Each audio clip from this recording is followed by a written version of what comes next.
Hi hello सकालके नमस्कार आमी नवजित साहा आज के आबारो जाচ্ছি একটু নতুন মাশরুমের ফার্ম ভিজিট করতে অর্থাৎ তৈরি করে দিতে। সেটি কোথায়? সেটি হলো আমাদের আসাম রাজ্যের বঙ্গাইগাঁও জেলার বঙ্গাইগাঁও শহর সংলগ্ন একটি এরিয়াতে একটি দাদার বাড়িতে। তিনি পেশায় একজন সোশ্যাল মিডিয়া যে চ্যানেলগুলো রয়েছে, কেবলের চ্যানেলগুলো, ডিশ চ্যানেলগুলো, সেই চ্যানেলগুলোতে সে কয়েক বছর চাকরি করেছিল। তারপর সে দেখেছে যে এইভাবে কাজ করে জীবনে কোনো কিছু হবে না, কিছু একটা স্থায়ী কাজ করতে হবে নিজের লাইফটাকে তৈরি করার জন্য। তারপরে সে প্ল্যান করে যে আমি কিছু একটা করব বাড়িতে বসে থেকে। তারপর সে বাড়িতে গরু চাষ করে এবং সে প্ল্যান করেছে যে আমি মাশরুম চাষ করব। তারপর সে বাড়িতে তার যে ছাদ রয়েছে সেই ছাদের মধ্যে এই গরমকালের মধ্যে মাশরুম চাষ শুরু করেছে। তাই সেই দাদার মাশরুম চাষের কাহিনী এবং চিত্র যা আপনাদের প্রত্যেকটা লোকের সামনে তুলে ধরবো। এই গরমকালে যারা বলছেন যে মাশরুম চাষ করা যায় না বা মাশরুম চাষ ভালো হয় না, তাদেরকে বলতে চাই যে দেখুন, গরম আর ঠান্ডা বলে কিছু নেই। মাশরুম হলো এমনই একটা জিনিস যেটা সারা বছরই চাষ করা যায়, কিন্তু সঠিক ব্যক্তির কাছে পরামর্শ নিতে হবে এবং চাষ করার সঠিক প্রসেসটাকে আমাদের জেনে এবং বুঝে কাজটাকে করতে হবে, তাহলে আমরা সারা বছর চাষটাকে করতে পারবো। তাই আজকে আর সময় নষ্ট না করে তাই চলুন সেই দাদার মাশরুমের ফার্মের কাহিনী এবং চিত্র যা আপনাদের প্রত্যেকটা লোকের সামনে তুলে ধরতে সেই সুদূর আসাম রাজ্যের বঙ্গাইগাঁও জেলার চলুন সেই দাদার ফার্মের কাহিনী।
नमस्कार बंधुरा আমরা আবার চলে এসেছি একটি নতুন মাশরুম এর ফার্মে।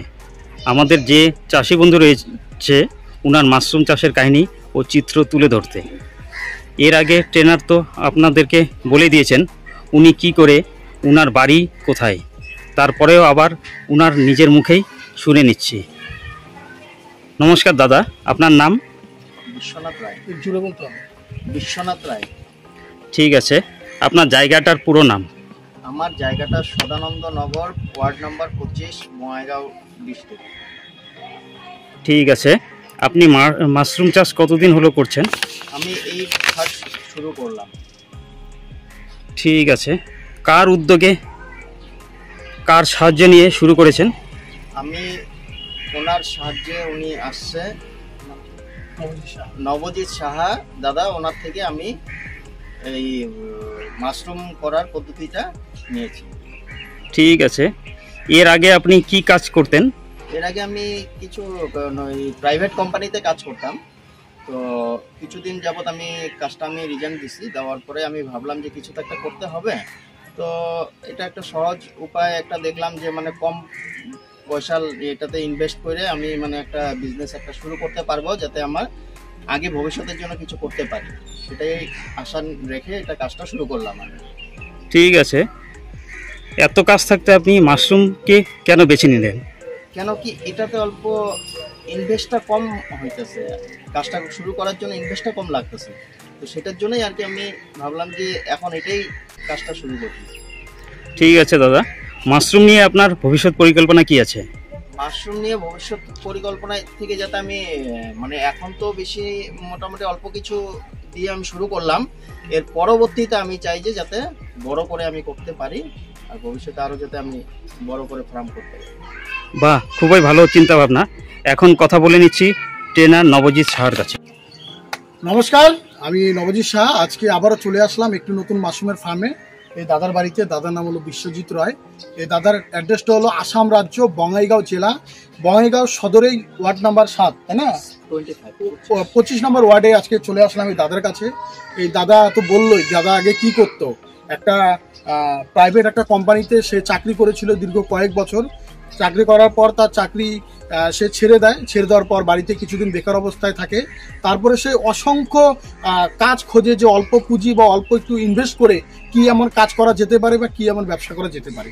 তারপরেই কিন্তু সে দেখতে পারে যে মাশরুম চাষ অসংখ্য লোক করে এখান থেকে স্বাবলম্বী হয়েছে এবং অর্থ উপার্জনের একটি রাস্তা তৈরি করতে পেরেছে। তারপরে সে চিন্তাধারা নেয় যে আমিও মাশরুম চাষ করব, কিন্তু কিভাবে করব। তারপরে সে আমার নাম্বারটা পায় ইউটিউব থেকে। ইউটিউবে পেয়ে আমার সঙ্গে সরাসরি ডাইরেক্ট যোগাযোগ করে আমার বাড়িতে গিয়ে আমার ল্যাব থেকে মাশরুমের বীজ, মেডিসিন সব কিছু নিয়ে এসে আজকে তার বাড়িতে পরিকল্পিতভাবে মাশরুমের চাষ শুরু করেছে। যেখানে মাশরুমের চাষটা শুরু করেছে সেটা তার একটি পরিত্যক্ত ঘর, অন্ধকার ঘর, তাই সেখানে আমরা ভিডিওটা করতে পারলাম না। তাই আমরা ছাদের মধ্যে, আমাদের প্র্যাকটিক্যাল কাজটা হলো, তাই ছাদের মধ্যে আমরা মানে ভিডিওটা করলাম। যে দেখুন, আজকে অসংখ্য লোক বলছে যে গরমকালে মাশরুম চাষ করা যায় না বা গরমকালে মাশরুম ঠিকভাবে হয় না। যারা এই কথাটা বলছে তাদেরকে আমি বলতে চাই যে সর্বপ্রথম আপনারা মাশরুম চাষটাকে সঠিকভাবে শিখুন, সঠিকভাবে জানুন। আজকে আপনারা যদি সঠিকভাবে শিখতে না পারেন, সঠিকভাবে জানতে না পারেন, তাহলে শুধু গরমকাল কেন, সারা বছরই আপনি মাশরুম চাষ করতে পারবেন না, কারণ মাশরুমের রোগবালাই সারা বছরই আসে। তাই সর্বপ্রথম আমাদের যে কোনো কাজ যদি করে আমরা সঠিকভাবে সফল হতে চাই, তাহলে আমাদের সঠিক একজন ব্যক্তির পরামর্শ নিয়ে করতে হবে। আজকে যেরকম আমরা দেখছি বিভিন্ন নিউজগুলো আমরা দেখতে পারি যে কলকাতার দিকে দেখা যায় বিশেষ করে যে বিভিন্ন বিল্ডিং বা বিভিন্ন ফ্ল্যাট ভেঙে পড়ছে, এবং খবরে বারবার প্রকাশিত হচ্ছে যে উন্নত মানের যে র মেটেরিয়ালস যেমন সিমেন্ট, ইট, বালি, ভরাট এই সমস্ত ব্যবহার না করার কারণেই কিন্তু সে সমস্ত বিল্ডিং ভেঙে পড়ছে। সেই বিল্ডিংয়ের সঙ্গে তুলনা করে আজকে আমি মাশরুমকে বলছি যে মাশরুম চাষ শুধু করলে হবে না। আজকে কোন সময় কিভাবে করতে হয়, আজকে গরমকালে চাষ করার প্রসেসটা কি আছে, ঠান্ডার কালে চাষ করার প্রসেসটা কি আছে, সঠিক একজন ব্যক্তির কাছে পরামর্শ নিয়ে সঠিক প্রসেসটাকে অবলম্বন করে আমাদের কাজটাকে শিখতে হবে। তাহলেই কিন্তু আমরা এই ব্যবসায় সফলতা পাবো, নাহলে কিন্তু সফলতা পাওয়া যাবে না। আজকে বেশি কথা বলবো না, লাস্ট এই ফার্ম থেকে জাস্ট একটা কথা বলে আজকে আমি বক্তব্য সমাপ্ত করতে চাই। যে বলতে চাই যে দেখুন, এই সমাজে ইনকাম হলো, এর আগে প্রচুর বলেছি আমি, ইনকামটা এই সমাজে সব থেকে একটা মূল্যবান একটা সম্পদ। আর সেই ইনকামের জন্যই লোক কর্ম করে, সেই ইনকামের জন্যই লোক কাজ করে। কিন্তু বর্তমান যে যুগ এসেছে, বর্তমান যে পরিস্থিতি এসেছে, ইনকাম করা খুব কঠিন একটা হয়ে গেছে রাস্তা।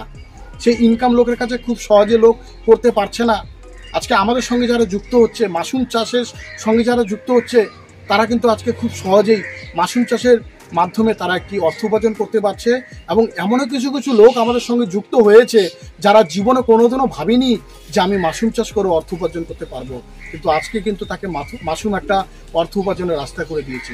তাই প্রত্যেকটা ফ্রেন্ডসকে বলবো, আপনারা যদি সঠিক একটা চিন্তাধারা নিতে পারেন, সঠিক ব্যক্তির কাছে সঠিক প্রশিক্ষণ নিতে পারেন, তাহলে আপনার লাইফে মাশরুম চাষ করে পরিবর্তন হতে পারে।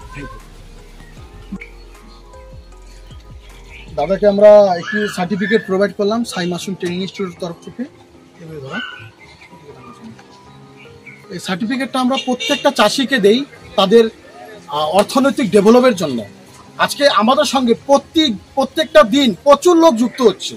আজকে যুক্ত হওয়ার অনেক কারণ রয়েছে, তার মেন প্রধান যে 3টে কারণ, সেই 3টে কারণ আপনাদের সামনে বলছি।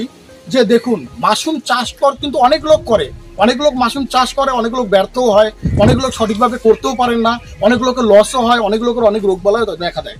আজকে মাশরুম চাষটা অ্যাকচুয়ালি কিভাবে করতে হয়, সঠিক যে প্রসেসটা রয়েছে, সেই প্রসেসটা প্রত্যেকটা লোককে আমরা খুব সহজভাবে শিখিয়ে দিচ্ছি। দ্বিতীয়ত, মাশরুম চাষ শুধু মাশরুম চাষ না, যে কোনো বিজনেস, যে কোনো সিস্টেমের সবথেকে বড় যেটা সমস্যা, সেটা হলো মার্কেটিংয়ের সমস্যা। আজকে আমাদের সঙ্গে যে সমস্ত চাষি বন্ধু যুক্ত হচ্ছে, তারা খুব সহজেই মাশরুমটাকে মার্কেটিং করতে পারছে। তারা কোথায় মাল বিক্রি করবে, কিভাবে বিক্রি করবে, কার কাছে বিক্রি করবে, সরাসরি ওদেরকে সে পার্টির নাম্বার আমরা দিয়ে দিচ্ছি। তাদের কাছে খুব সহজেই মাশরুমটাকে বিক্রি করতে পারছে। আর মাশরুম চাষ করে যে সরকারি যে সুযোগ সুবিধাগুলো রয়েছে, সেই সুযোগ সুবিধাগুলো তারা যদি খুব অনায়াসে গ্রহণ করতে পারে এবং সেই সুযোগ সুবিধা থেকে কোনো মাশরুম চাষি যদি বঞ্চিত না থাকে, তার জন্য প্রত্যেকটা চাষিকে আমরা একটি সার্টিফিকেট প্রোভাইড করছি। সেই সার্টিফিকেটের মাধ্যমে তারা যদি আগামী দিনে সরকারি সুযোগ সুবিধা নিয়ে তাদের ব্যবসাটাকে আরেকটু বড় মাপের বড় শিল্পে পরিণত করতে পারে।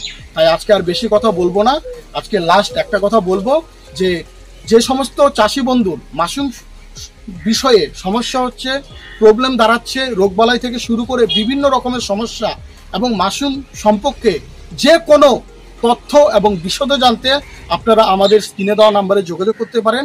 আপনাদের চেষ্টা করব যতটা পারি হেল্প করার, যতটা পারি সহযোগিতা করার। আজকে আর এই ভিডিওটি আর বড় করব না, এখান থেকে আমাদের ভিডিওটি এখানে সমাপ্ত করছি। Thank you.